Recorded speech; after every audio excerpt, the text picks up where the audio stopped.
Ciao. Oke, Dokter Astri. Wah, setelah sekian purnama sahabat Premier hadir juga mendatangi undangan dari saya hadir di studio podcast Rumah Sakit Premier Bintaro. Halo, Dok. Aduh, terima kasih loh undangannya ini. Ditunggu-tunggu padahal ya. Dari dulu nggak pernah mau datang nih, bingung. Kayaknya ibu yang satu ini sibuk nih, banyak project. Oke, Dok. Hari ini kita asik nih, kan di luar polusi udara udah sepertinya sudah mulai menurun karena mulai masuk hujan nih gitu kan. Iya. Walaupun masih sayup-sayup nih langit ya. Nah, sekilas membaca mengenai PPOK. Dan kebetulan tanggal 17 November ya, ini hari PPOK. Yes. Dan sebenarnya apa nih perbedaannya sama asma? Kayaknya sama-sama similar gitu ya. Ya. Jadi memang secara gejala mirip.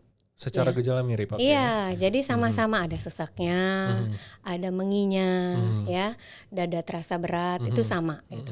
Cuma yang membedakan biasanya kalau asma itu dari usia kecil ya sudah ada. Oke. Gitu. Dan ada riwayat alergi biasanya kalau pada asma. Tapi kalau PPOK itu biasanya baru muncul tuh sekitar usia di atas 40 tahun. Dan ada riwayat pajanan atau paparan terhadap asap-asapan. Asap, oke. Iya, itu dia. Oke, itu bedanya. Kena ya dengan polusi saat ini ya. Seharusnya iya, karena kita hidup di kota yang mungkin banyak polusinya begitu ya. Jangan lupa Tangsel. Jangan lupa Tangsel. Nomor 1. Oke, itu perbedaannya. Nah, tapi kalau kita ngomong obstruktif, itu sebenarnya apa yang terjadi di paru-paru itu?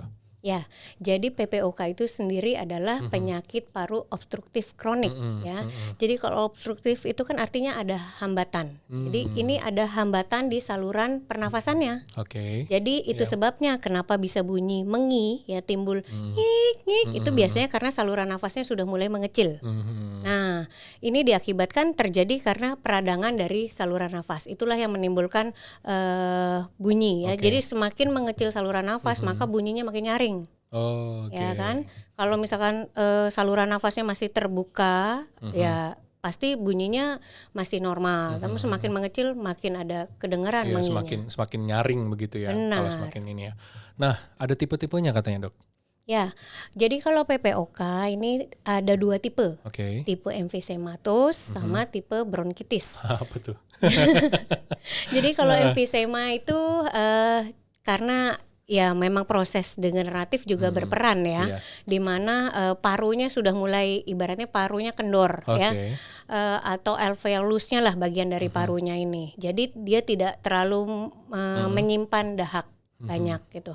Nah kalau yang bronkitis kronik, bronkitis itu cenderung berdahak. Pasiennya lebih cenderung banyak tampilan atau keluhannya sering berdahak. Basah ya? Basah. Nah, jadi gampangnya ya benar basah atau kering gitu ya.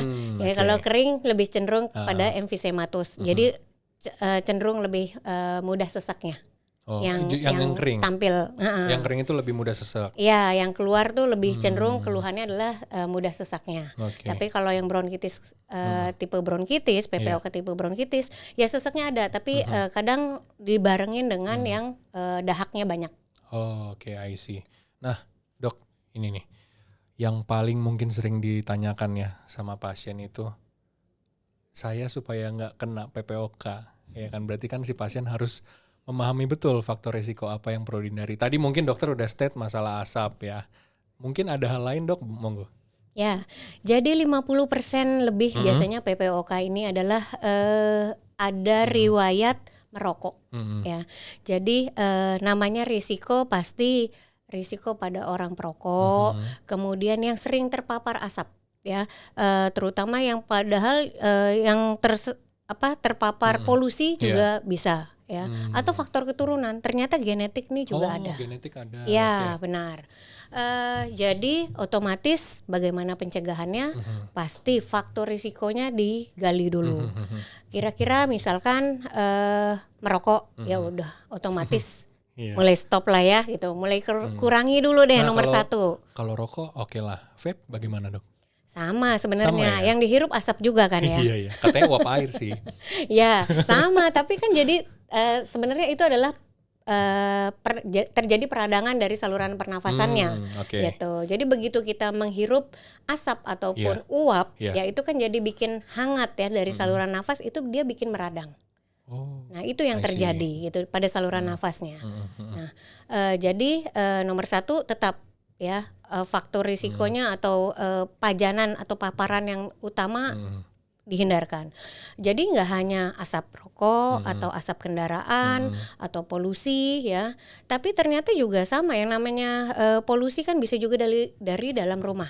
Jadi orang-orang yang memasak dalam rumah yang kalau terutama yang suka dulu menggunakan kayu bakar ya, itu kan asapnya juga sangat berlebih ya, itu kan juga bisa memicu terjadinya PPOK. Mungkin juga kalau rumahnya mungkin udah nggak pakai kayu bakar atau sebagainya, pakai kompor gas, tapi menghasilkan asap, mungkin ventilasi rumahnya kurang gitu ya. Benar. Itu juga bisa kayak gitu sahabat Premier. Jadi itu faktor resiko yang mungkin buat kita sepele ya. Ternyata itu salah satu penyebab dari PPOK sendiri. Nah, mumpung ada Dokter Astri nih, karena mungkin sekian purnama lagi baru ada lagi memenuhi undangan saya, mumpung ada di depan, kita tanyakan solusinya. Nah, pengobatannya itu seperti apa, Dok? Pengobatan pada pasien PPOK ada 2 macam. Jadi yang nomor 1 adalah medikamentosa secara medikamentosa, yaitu dengan obat-obatan. Yang kedua non medikamentosa, jadi perubahan gaya hidup ya, pola hidupnya.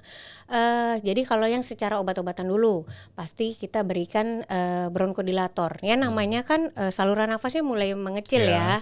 Jadi kalau misalkan sering eksaserbasi atau akut, ya nomor 1 karena saluran nafasnya mengecil, berarti dikasih pelega. Jadi membuka saluran nafasnya, yaitu bronkodilator.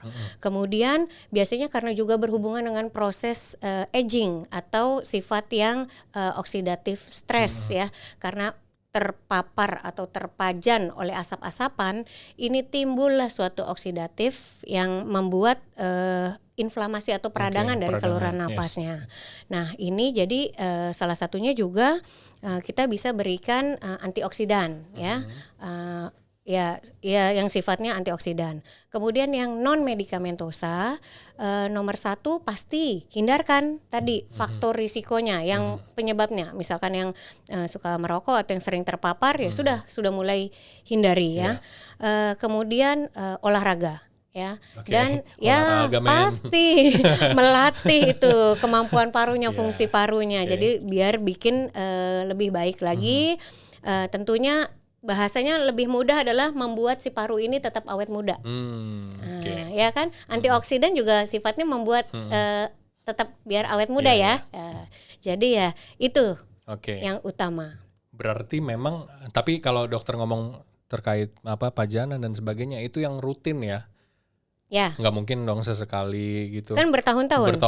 Nah itu juga. Namanya juga PPOK, penyakit paru obstruktif kronik.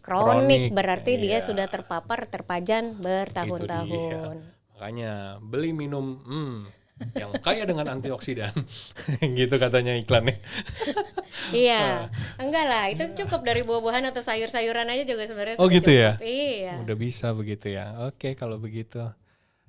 Nggak tahu lagi nih, nggak ada topik lagi, Dok. Karena saking bahagianya Dokter Astri bisa menghadiri podcast. Langsung terdiam. Tutup muka lagi. Dok, thank you ya. Nanti mungkin di kesempatan berikutnya di undangan saya akan mengundang lagi untuk bahas hal-hal yang lebih maco dan menarik. Oke, gitu ya, sip lah, ditunggu ya. Siap. Thank you, Dok. Ciao. Bye.